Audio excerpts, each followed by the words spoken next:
Welcome to the Shot Clock, everybody. Jason Rubin here with Jeremy Rucker. Dave Rubin is no longer a part of the Shot Clock. We wish him luck on his next adventures over to Riot News. But for today, you got the youngins in charge. Most people don't hold themselves accountable when it comes to predicting the NBA playoffs or really any predictions at all. You kind of hear in the beginning of every sports regular season who's going to make the playoffs, who's going to be MVP, who's going to be the best, who's going to be the worst. Well, unlike other sports channels, we are going to hold ourselves accountable. And it's a little rough, but the West, I think the West we did pretty all right with originally. And if you guys remember, Dan, our executive producer, sat with Jeremy in the beginning of the season to do it. So let's take a look at the Western Conference TYTSports NBA playoff predictions. As you can see here, it wasn't a bad call to say the Spurs were going to be the 1 seed. It's never a bad call to say the Spurs are going to be the 1 seed. 2 Clippers, 3 Thunder, 4 Warriors, 5 Blazers, 6 Rockets, Grizzlies, and Mavericks. Now, the one thing that has to be mentioned is when we made these predictions originally, the Thunder had a healthy Kevin Durant and a healthy Russell Westbrook, so that has a major effect. It does. It's hard to predict the Thunder before their 2 leading scorers by far hit the deck for 20 games. Yeah, and they're reeling and trying to make the 8th seed now. So that was that kind of blindsided us a bit. But you know, overall, we got all 8 teams. We got all 8 teams in there, and that's really what happened at the end of the day. We did a pretty decent job. Right, and I completely agree with that. And when you look at that, if we can put that graphic up once more real quick. So when you take a look, I mean, the Warriors, with a new coach in play and Steve Kerr, we didn't really think, give them a full year before they become the best team in the NBA. Well, Klay Thompson and Steph Curry had a lot to say about that, and when those guys are clicking along with a healthy Andrew Bogut, David Lee, Andre Iguodala, Draymond Green, the most heart in the NBA comes from Draymond Green. I've been saying that this entire season. You do see, I mean, the Warriors were 4. So yeah, we got every single team that's going to make the playoffs, and especially the Blazers, who recently lost one of your favorite players last night, literally. It's true. It just happened. They lost Wesley Matthews to a torn Achilles, brutal injury. That's going to be tough for them going forward. Right now, we predicted them at number 5 earlier in the year. I think they're sitting at number 3 currently. Right. That's going to be hard to maintain without one of the better 3-and-D guys in the NBA in Wes Matthews. He shoots the ball from the three-point line, I think around 40%, something crazy like that. He's a solid perimeter defender. He's a guy you can count on day in and day out, and they lost him for the rest of the season, and we don't know if he's ever going to be the same coming back. I mean, we've seen Achilles injuries ruin NBA careers. And if you saw that injury happen, as we were watching it when it happened, he had a calf sleeve on. And thank God he did, because that would have been one of the more disgusting graphic images to see in general. His Achilles literally popped out of his calf. Yeah, his calf erupted a little bit. It wasn't too pretty. It was not. But in terms of our predictions, the Blazers might actually fall to the 5 seed without Wesley Matthews. That could happen. And we did know that the Mavericks were not as good. Me personally, I actually thought the Mavericks would be doing a lot better, and I had them in my own predictions higher than the 8th seed. I did too. Well, earlier Dan had predicted them to be the 8th seed, and I did not agree with that at all, but it looks like he seems to be right on point with that. Yeah, well, I mean, spot on. For the first 30, 40 games, before the Rondo trade, they were looking really good. They had, Monte Ellis and Dirk were gelling pretty well, and they had that free-flowing ball movement thing on offense that Carlisle loves so much. And then Rondo came in, and Rondo's obviously a fantastic player, but their offense stagnated a little bit, and you're not seeing the efficiency on either side of the ball that you were earlier in the year, and they've fallen because the West is just so good. Real quick answer to this question. Yes. Is Rondo not an elite player anymore? Yes, Rondo is not an elite player anymore. Right. Yeah. That was a very difficult yes or no question.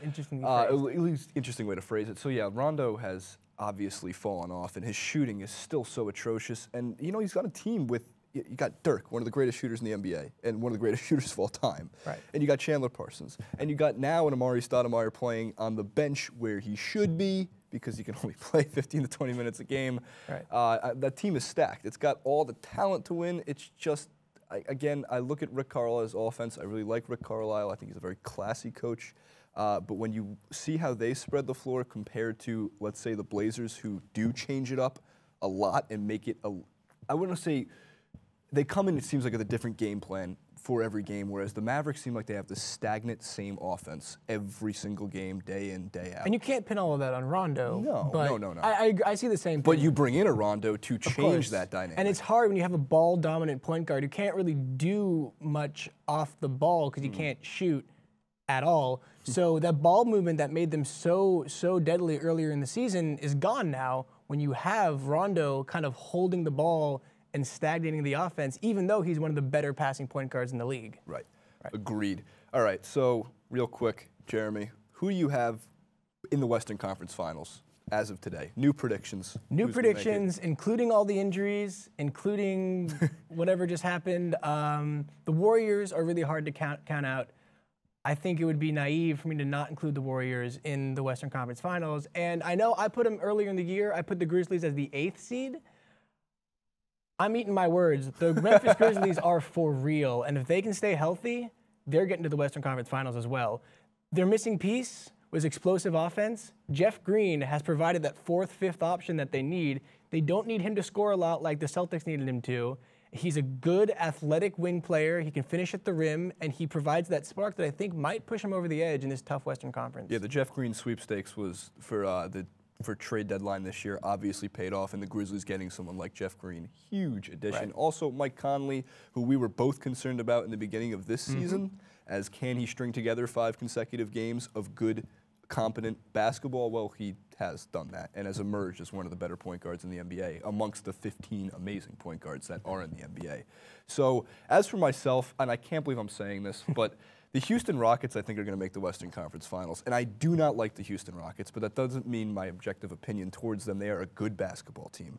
And James Harden has proved to be one of the best players in the NBA this year. Love him or hate him, another type of player that you have to respect how good he has been playing since this entire season long. He's close to the top in the league in scoring. He wills himself to the free throw line. He's not fun to watch, but he has become one of the perennial stars in the NBA, and he's just, you look back on that Oklahoma City trade and you go, what were they thinking? Because it didn't work out. Of course, that's in retrospect. At the time, it probably was a great deal. Regardless, I have the Rockets being there, and depending on how the seeding breaks down, this might not happen, but the Rockets versus the Warriors, who I think is going to make it to the Western Conference Finals. One thing about the Rockets, though, is they haven't been playing without Dwight, so that's something else to consider. You know, they're not at their full potential, but at the same time, on the other side of the coin, what's Dwight going to do to that team once he comes back? Because that's a different team on offense. Make them softer. Well, I mean, what he might do is he might change their offense entirely. Because, you know, the way they've been playing now, they're a space and shoot team. They're, you know, analytics across the board, just ask Charles Barkley. And when Dwight's on the floor offensively, your offense is going to take a nosedive outside of the offensive rebounds he gets and the occasional post play that he can provide you. And I think, not to say that Dwight's a bad player, but he definitely changes the makeup of a game and a team. And it might be interesting to see when he comes back, if they can sort of kind of recalibrate in time for the playoffs to make a deep run. Yeah, I mean, he's absolutely a very important piece of that team, and defensively, of course, regardless. The Rockets are not a lovable team, but as all sports need is villains, and the Rockets are the villains of the NBA this year. So there you have it. We hold ourselves accountable here on TYT Sports with our Western Conference playoff preseason predictions, and now playoff 60 games into the season predictions from Jeremy and Jason. Thank you for watching. Don't forget to subscribe, and if you want to see our original predictions clip, click on the link below.